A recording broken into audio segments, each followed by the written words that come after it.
नमस्कार, मी जगदीश परदेशी. महाराष्ट्र अंधश्रद्धा निर्मूलन समिती जिल्हा छत्रपती संभाजीनगरचा मी जिल्हा कार्याध्यक्ष आहे. हे श्री व्यंकट भोसले हे सुद्धा जिल्हा कार्याध्यक्ष आहेत. हे गालफडे साहेब आहेत, हे जिल्हा उपाध्यक्ष छत्रपती संभाजीनगर. आम्ही काल एक महिलेची आमच्याकडे तक्रार आली होती की एक बुवा आहे, तो काहीतरी अघोरी प्रकार करत आहे. त्यासाठी म्हणून आम्ही त्या ठिकाणी जायचं ठरवलं आणि तिथे गेल्यावर आम्हाला जे अघोरी प्रकार दिसले त्याबाबत मी बोलण्यासाठी तो उभा आहे. सगळ्यात महत्वाचं अंधश्रद्धा निर्मूलनाबाबत लोकांचा वेगवेगळे गैरसमज आहेत. मी पहिले आमची भूमिका मांडू इच्छितो. अंधश्रद्धा निर्मूलन समिती जी आहे याचे आमचे 4 सूत्र आहेत, 4 गोष्टी आहेत की ते आम्ही पाळतो. पहिली गोष्ट म्हणजे आम्हाला ज्या वैज्ञानिक दृष्टिकोन आहे त्याचा अंगीकार करणे, वैज्ञानिक दृष्टिकोनाचा प्रचार करणे. दुसरी गोष्ट म्हणजे संत आणि समाजसुधारक जे लोक आहेत या लोकांचा वारसा सगळ्यांना समजून सांगणे. तिसरी गोष्ट आहे की सगळ्यात महत्वाची म्हणजे भारतीय संविधानामध्ये 52 कलमानुसार जे वैज्ञानिक दृष्टिकोन आहे तो सगळ्यांना समजून सांगायचा आहे आम्हाला. आणि आज ज्या प्रकरणासाठी आम्ही आलो आहोत त्या प्रकरणामध्ये सगळ्यात महत्वाची गोष्ट अशी आहे की जे आर्थिक शोषण करणाऱ्या, शारीरिक शोषण करणाऱ्या ज्या घटना असतात त्या घटनांचे अशा अंधश्रद्धांना विरोध करायचा आम्हाला. आम्ही त्या ठिकाणी गेलो, आम्ही जे काही गोष्टी बघितल्या, स्टिंग ऑपरेशन केलं आम्ही. आणि ते स्टिंग ऑपरेशन करत असताना काय काय घडलं किंवा त्या बाबाने काय काय केलं याबाबत आमचे व्यंकट भोसले मार्गदर्शन करतील. मी व्यंकट भोसले. जानकर मॅडमनी आमच्या एका ग्रुपवरती त्यांची बातमी आली होती. ग्रामसभेमध्ये त्यांनी सभा घेत असताना त्यांनी ह्या महाराजाविषयी बरेचसे आरोप केले होते आणि एक ठराव घेतला ग्रामपंचायतचा त्यांनी आणि पोलीस स्टेशनला पण तक्रार दिली, पण कुणी तक्रार घेतली नाही. शेवटी आम्हाला वाटलं की अनिशनं दखल घ्यावं. आम्ही आमचा ग्रुप सगळा आम्ही त्या ठिकाणी गेलो. त्या ठिकाणी बाबा ते बिरोबा मंदिर, शिऊर तालुका वैजापूर या ठिकाणी बिरोबाचं एक मंदिर आहे. त्या मंदिरामध्ये ते बाबा बुक्का, झाडपाला, त्यांचे काठी आणि अशा पद्धतीने त्यांचे ते अवजार होते, काही गंडे दोरे होते, ह्याच्याद्वारे ते उपचार करत होते. काही बऱ्याच प्रमाणात महिला पण होत्या आणि काही तरुण मुलं पण होते. एक मिलिटरीचा मुलगा पण तिथे आला होता.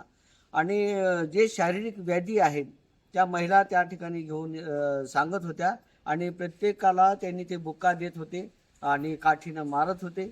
आणि या ठिकाणी झाडपाला आहे, तो झाडपाला त्यांनी खायला द्यायचा. त्याच्यातली एक म्हातारी बाई होती, तिला पण काहीतरी शारीरिक त्रास होता. ती म्हणे मागच्या वेळेस आली होती तर या झाडपाल्यानं मला उलट्या झालेल्या आहेत, तरी सुद्धा तो त्या आग्रह करत होता की हे झाडपाला खा, तुम्हाला बरं वाटेल. त्याच्यानंतर मग तो मिलिटरीचा एक मुलगा होता, त्याला भूत लागलं तर मग त्यांनी काय केलं की मग काठीनं मारलं, बुक्का टाकला. मग त्याच्यानंतर मग त्याला निघून जा असं त्याला इशारे देत होता.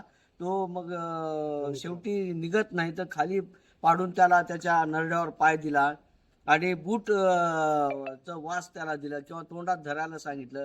शेवटी त्याच्यासोबत त्याचे मित्रमंडळी आले होते, त्यांना बिस्लरी बॉटलमध्ये लघवी, कारण त्याला लघवी पाजला. शेवटी त्याला लघवी पाजलं, तो पित नव्हता पण त्याला बळजबरी त्याला पाजलं. आणि अजून एक पेशंट होता जो दारू पित होता, तो दारू सुटत नव्हती त्यालाही त्यांनी तोच प्रयोग केला. त्याच्यानंतर एकाची बायको पळून गेली, त्यालाही त्यांनी ते अशा पद्धतीने त्यांनी अघोरी कृत्य करायला त्यांनी सांगत होता. म्हणजे हा बाबा या अतिशय कुठल्याही आजार असू द्या, शारीरिक असू द्या, मानसिक असू द्या, आणि सगळं आर्थिक पिळवणूक तो करत होता, हे आम्ही त्या ठिकाणी पाहिलेले. गालफडे सर हे भूमिका मांडतील. हे आमचे तिथं एक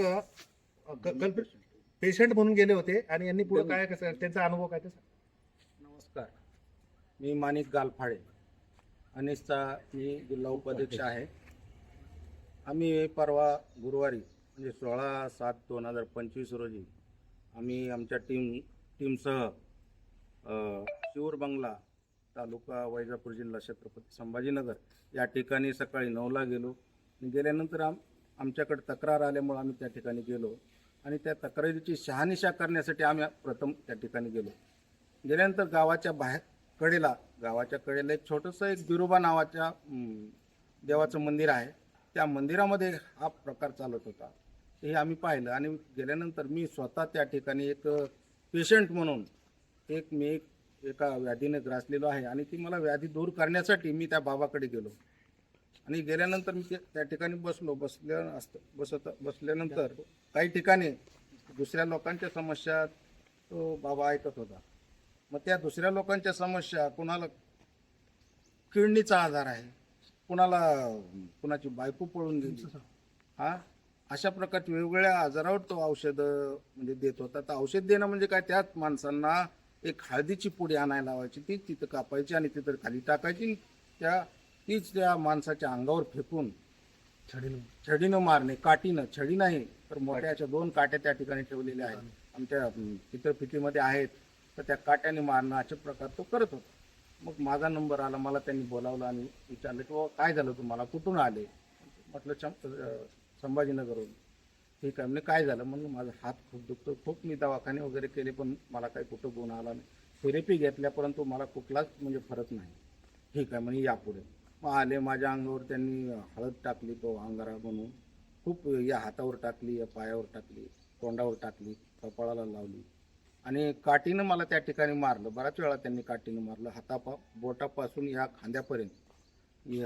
नंतर कपडे काढून सुद्धा माझ्या अंगावर हळद टाकून मला त्यांनी काठीने मारलं आणि विचारलं आता कमी झालं का, काही वेदना कमी झाल्या का? मी सांगितलं बिलकुल नाही, तिथं दुखतं. ठीक आहे म्हणे. आणखी परत त्यांनी काठीने मारलं आणि त्यांनी सांगितलं की आणखी तुम्ही 4 फेट्या कराव्या लागतील, 4 फेऱ्यात मारावं लागतील, नंतर कमी होईल. असे प्रकार हा भोंदूबाबा त्या ठिकाणी करत होता, ते आम्ही स्वतः प्रत्यक्ष पाहिले आणि त्यानंतर मग आम्ही तिथून पोलीस स्टेशनला